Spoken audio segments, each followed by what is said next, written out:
आप देख रहे हैं सिटी इंडिया न्यूज चैनल, हक की आवाज। बार बार इस बिल की अच्छाई समझाने की कोशिश भी करती है, लेकिन जैसा मैंने पहले दिन से कहा था जब ये बिल पार्लियामेंट में आया था कि इस बिल में अच्छाई नाम की तो कोई दूर दूर तक चीज है नहीं, बल्कि ये देश के करोड़ों किसानों के डेथ वारंट पे साइन करने का काम मोदी सरकार ने किया है। ये बात हम लोग पहले दिन से कह रहे हैं जब ये काला कानून पार्लियामेंट के अंदर लाया गया। अब लाया किसके लिए गया है? बार बार आपको ये कहा जाता है साहब ये किसानों के हित में बिल लाया गया है, किसानों के हित में बिल लाया गया है, करोड़ों किसानों के फायदे के लिए बिल लाया गया है।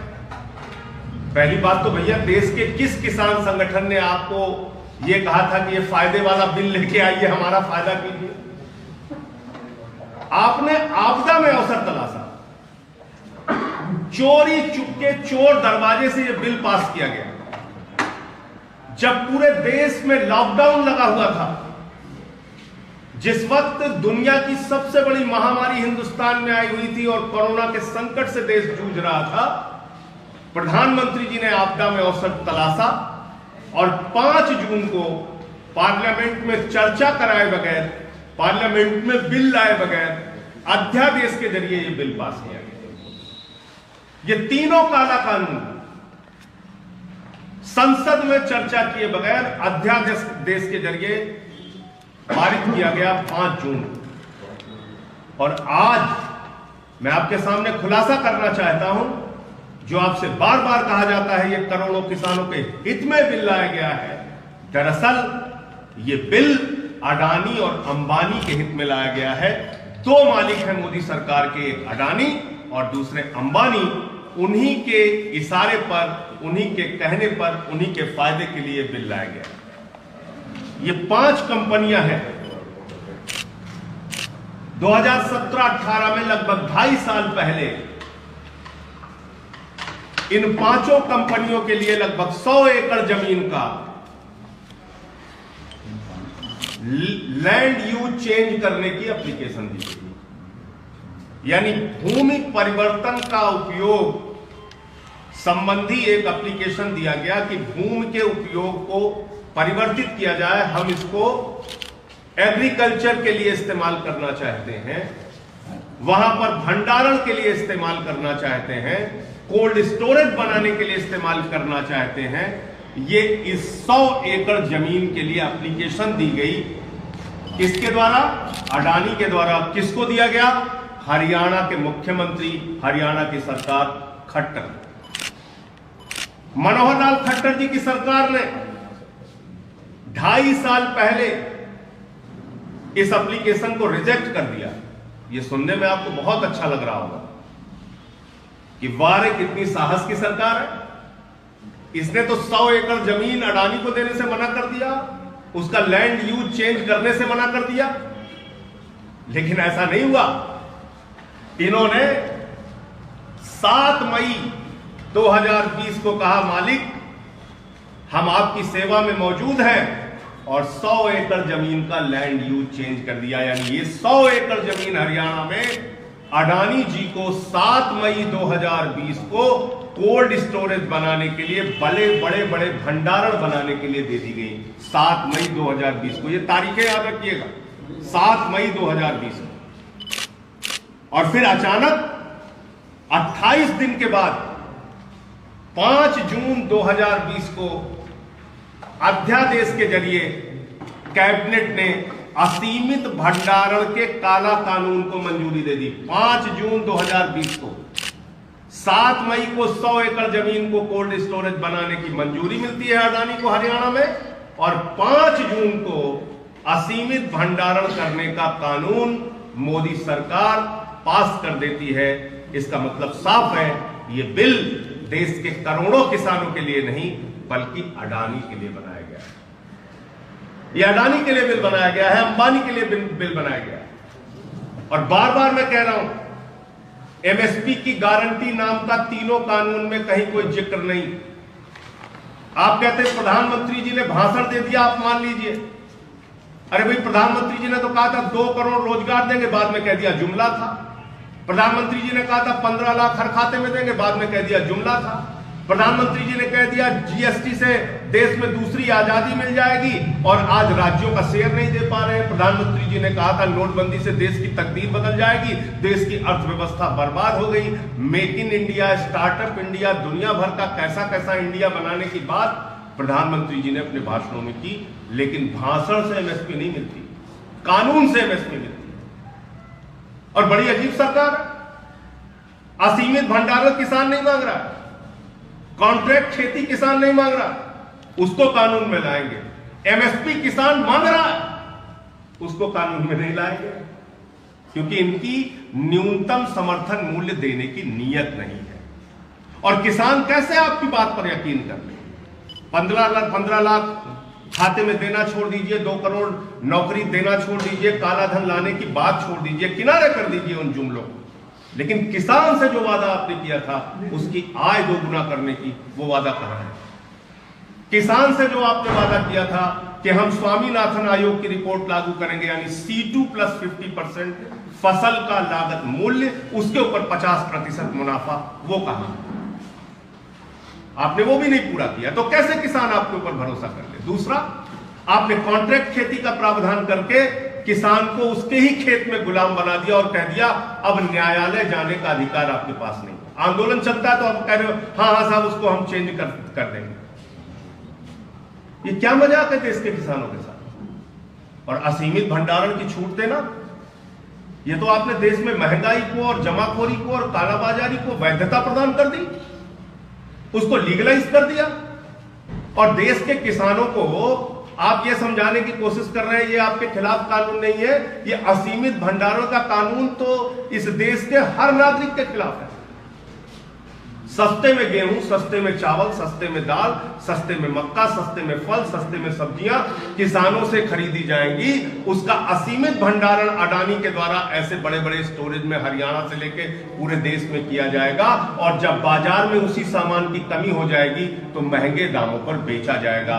यानी मोदी सरकार ने महंगाई, जमाखोरी, कालाबाजारी को वैधता प्रदान कर दी।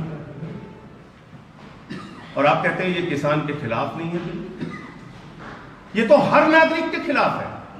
50 रुपए किलो आलू हो गई हिंदुस्तान में, महंगाई आसमान छू रहा है। और उस समय जब महंगाई आसमान छू रही है, आप किसानों पर लाठियां चलवा रहे हैं, उनको आतंकवादी कहते हैं। ये सबसे ज्यादा दुर्भाग्यपूर्ण बात है कि आज उन अन्नदाताओं को आतंकवादी कहा जा रहा है जो हमारा आपका पेट भरते हैं। देश के प्रधानमंत्री से लेके एक विधायक हो, सांसद हो, मंत्री हो, उसका परिवार हो, सब आज अन्नदाता का दिया हुआ खाते हैं। अरे कुत्ते भी जिसका दिया हुआ खाते हैं उसके प्रति वफादार होते हैं। जो अन्नदाता का दिया हुआ खाते हैं आज उनको आतंकवादी कह रहे हैं। आप फैसला कीजिए उनकी श्रेणी क्या है, वो कैसे लोग हैं जो हमारे देश के अन्नदाता को आतंकवादी कह रहे हैं? यह आपको तय करना होगा। और आज पूरे देश का किसान एक एक नागरिक की ओर आंख निहार कर देख रहा है आप उस आंदोलन का कैसे समर्थन करते हैं।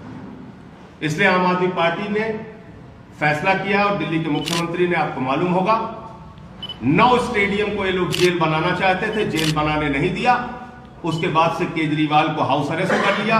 केजरीवाल जी के घर पे धरना चलाए हुए हैं, तमाम हमारे मंत्रियों का घेराव कर रहे हैं, विधायकों का घेराव कर रहे हैं, मारपीट हिंसा कर रहे हैं। क्यों? सिर्फ एक कारण, किसान के लिए जेल नहीं बनने दिया केजरीवाल जी। तो हम किसान को जेल में नहीं रखेंगे, हम किसान के सेवादार बनके, उनके सेवक बनके, उनके साथी बनके उनके साथ खड़े होंगे, क्योंकि हम अन्नदाता का दिया हुआ खाते हैं, उनका एहसान हमारे ऊपर है। 14 तारीख की, कल की जो उनकी भूख हड़ताल है उसके समर्थन में उत्तर प्रदेश की हर जिला इकाई अपने अपने जगहों पे अनशन करेगी। आंदोलन के समर्थन में पूरे उत्तर प्रदेश के अंदर हमारी जितनी भी 75 जिलों की जिला इकाइयां हैं वो सारे अपने अपने जगहों पे आंदोलन करेंगे, इस आंदोलन का समर्थन करेंगे और उन किसान भाइयों के समर्थन में अनशन करने का काम करेंगे। तो ये मुझे किसान आंदोलन के विषय में अपनी बात रखनी थी।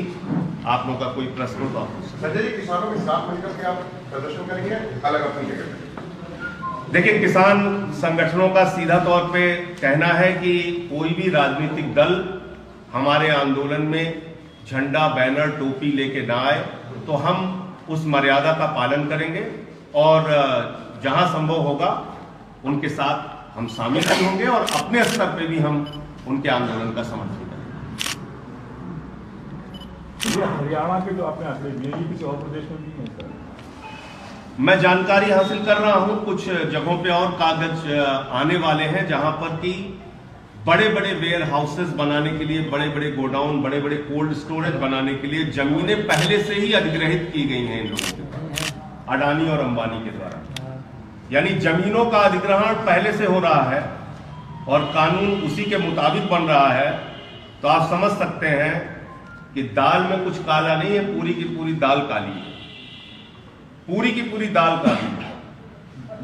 ये इन्हीं पूंजीपतियों के चंदे से चुनाव लड़ते हैं, इन्हीं के दम पे सरकार बनाते हैं और सरकार बनने के बाद उन्हीं की गुलामी करते हैं और किसानों को आतंकवादी कहते हैं। आप उस किसान को आतंकवादी कह रहे हैं जिसका बेटा सीमा पर शहीद हो गया, सुखबीर सिंह, बेटा भारत माता की रक्षा के लिए सीमा पर शहीद हो रहा है, पिता धरती माता की रक्षा के लिए सिंघू बॉर्डर पर आंदोलन कर रहा है। शहीद आजम भगत सिंह ने क्या सिर्फ पंजाब के लिए अपनी शहादत दी थी? शहीद उधम सिंह ने क्या सिर्फ पंजाब के लिए अपनी शहादत दी थी? लाला लाजपत राय जी ने क्या सिर्फ पंजाब के लिए अपनी शहादत दी थी? करतार सिंह सरापा जी ने क्या सिर्फ पंजाब के लिए अपनी शहादत दी थी? क्या हिंदुस्तान की आजादी के आंदोलन में जिन सिख भाइयों ने, पंजाबियों ने, हिंदुओं ने, सिखों ने जिन्होंने अपनी कुर्बानी दी, क्या वो सिर्फ उन्होंने पंजाब के लिए दी थी या पूरे देश के लिए दी थी? ये हमको आपको तय करना होगा।